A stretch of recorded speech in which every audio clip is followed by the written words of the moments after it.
रात के अभी 12 बज रहे थे। नेहा को अभी तक नींद नहीं आ रही थी। नेहा का मन बहुत बेचैन था। उसे कुछ भी अच्छा नहीं लग रहा था और वो अपने रूम में इधर उधर चक्कर काटे जा रही थी। रौनक भी अभी तक जाग रहा था।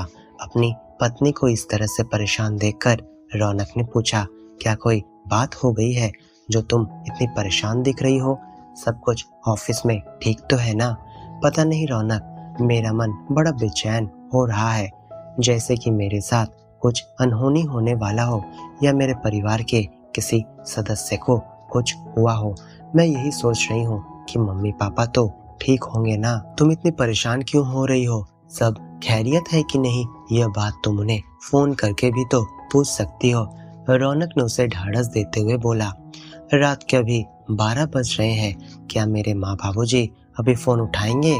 क्या उन्हें फोन करना भी ठीक रहेगा? रौनक बोला, तुम यदि अभी फोन नहीं करोगी तो ऐसे ही परेशान रहोगी।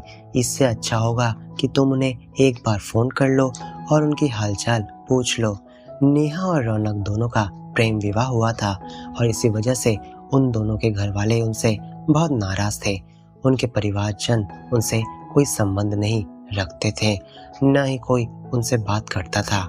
नेहा की माँ फिर भी कभी कभार मुझसे बात कर लेती थी, लेकिन उसके बाबूजी अभी भी उससे नाराज थे और वे नेहा और रौनक से कोई भी बात शेयर नहीं करते थे, क्योंकि उन लोगों ने अपनी माँ बाबूजी के खिलाफ जाकर शादी की थी।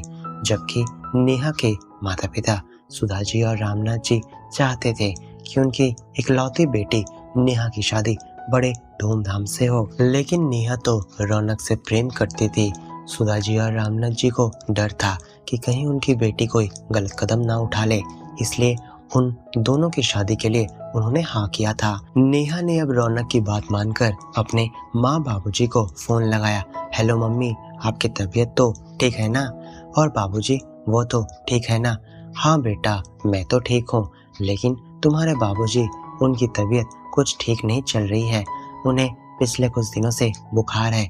आज तो अचानक से उनकी तबीयत बहुत ज्यादा खराब हो गई थी। मुझे कुछ समझ नहीं आ रहा था कि मैं क्या करूं।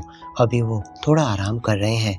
नेहा अब कहती है, मम्मी, बाबूजी की तबीयत ठीक नहीं है और इस बात को आपने मुझे बताना भी जरूरी नहीं समझा क्या? शादी के बाद मैं आप लोगों के लिए अब इतनी पराई हो गई? मम्मी, आप चिंता मत करो, हम लोग अभी आ रहे हैं। और नेहा ने इतना कहकर फोन रख दिया और वो अपने पति रौनक को लेकर पापा को देखने पहुंच गई।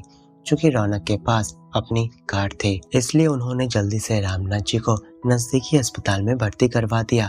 4-5 दिन रामनाथ जी की चिकित्सा अस्पताल में हुई। रौनक भी अपना ऑफिस छोड़कर अस्पताल में उनका देखभाल करने लगा। नेहा भी बाबूजी की देखभाल किया करती, पर बीच बीच में रौनक नेहा को घर भेज देता था, जिससे कि वह थोड़ा आराम कर सके। 4-5 दिन के बाद जब रामनाथ जी को अस्पताल से छुट्टी मिली तो नेहा और रौनक रामनाथ जी को उनके घर के सामने छोड़ने आए।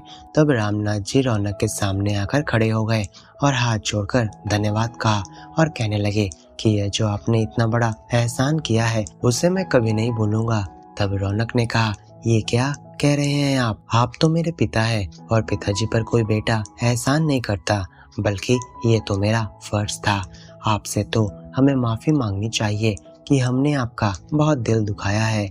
इतना सुनकर रामनाथ जी की आंखें भीग आती है और वो रौनक को अपने गले से लगा लेते हैं।